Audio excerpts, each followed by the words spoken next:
What is GMRS radio?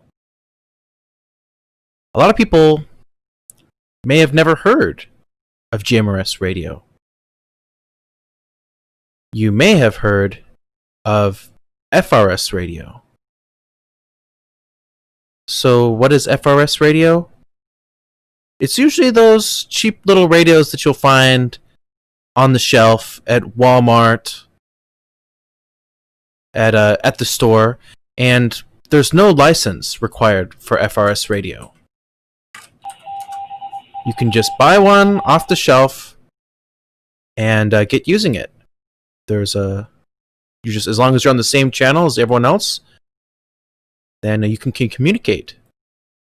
GMRS radio uses those same channels, but you're allowed to use a higher wattage with them.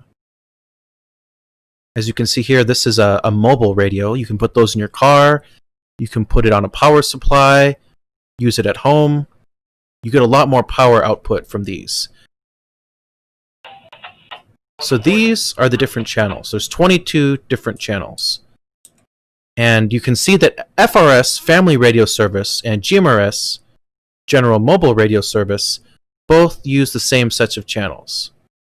But FRS is limited to 2 watts for the first 7 channels, whereas GMRS is allowed up to 5 watts. So that's a substantial power increase. For channels 8 through 14, those are all limited to half a watt. So those are radio to radio, and there's a limitation on FRS or GMRS. But it starts to get really interesting, channels 15 through 22. FRS is still limited to 2 watts, but GMRS 50 watts. Wow, why is that? Why would I want 50 watts on my GMRS radio? Well, you see these other ones down here? Each one of these corresponds to the one above it. So 15, this one corresponds with 15. It's exactly 5 megahertz higher. So you have 462, 550, 467, 550. So your GMRS radio will send on 467 to the repeater. The repeater will get your frequency, it'll get your signal, and it'll actually broadcast it back out on 462, 550. So that lets you use repeaters. That's something you can't do with FRS. That can greatly expand the range of communication that you're allowed to have on GMRS. And one of the main benefits of FRS and GMRS is the licensing. A lot of people that are into radios have heard of amateur radio, but you have to pass a test. You study, you get your test, and it can be an arduous process. It can be difficult to get everyone in your group of friends or family to go out and take the license. You might be willing to, but your wife or your young children, they might not be willing.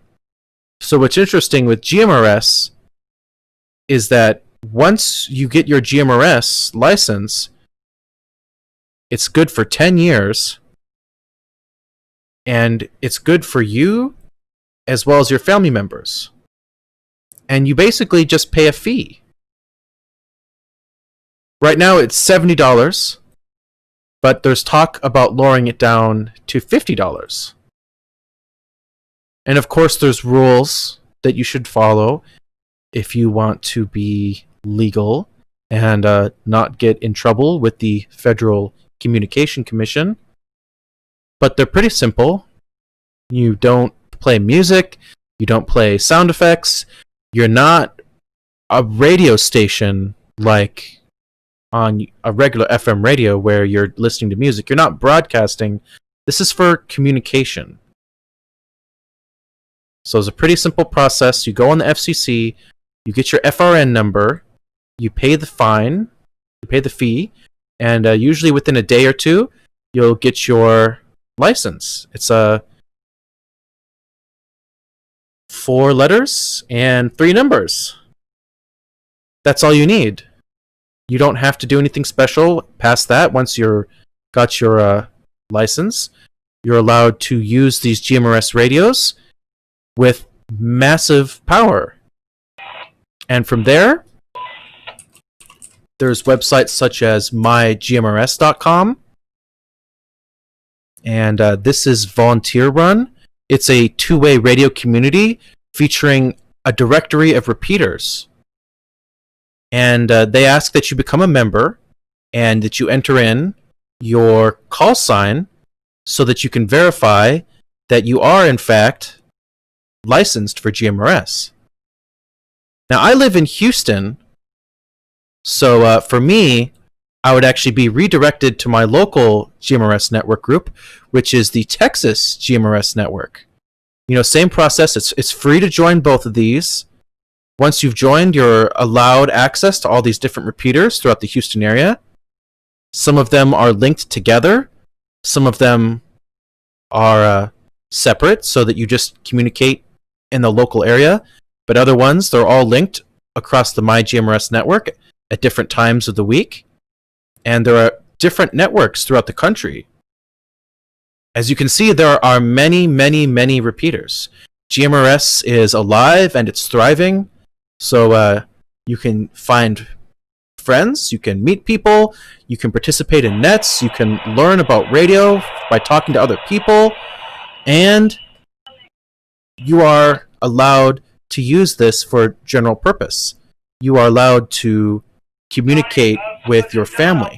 So you could put a mobile unit in each person's car, or you can carry a handy talkie and communicate with others in an emergency. If the cell phone towers go down, if the internet goes out, if you lose power, GMRS is a viable alternative, and it is something that you should greatly consider in your day-to-day life and use it for communication.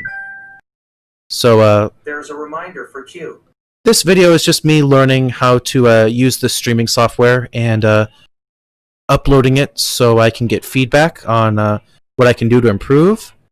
Of course, I am completely new to all this, and this is unscripted, so if I do make more videos, I'll try to make them easier to follow and better presented.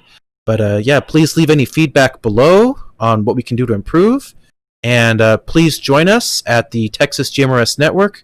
Even if you're not in Texas, we would love to talk to you and help you out.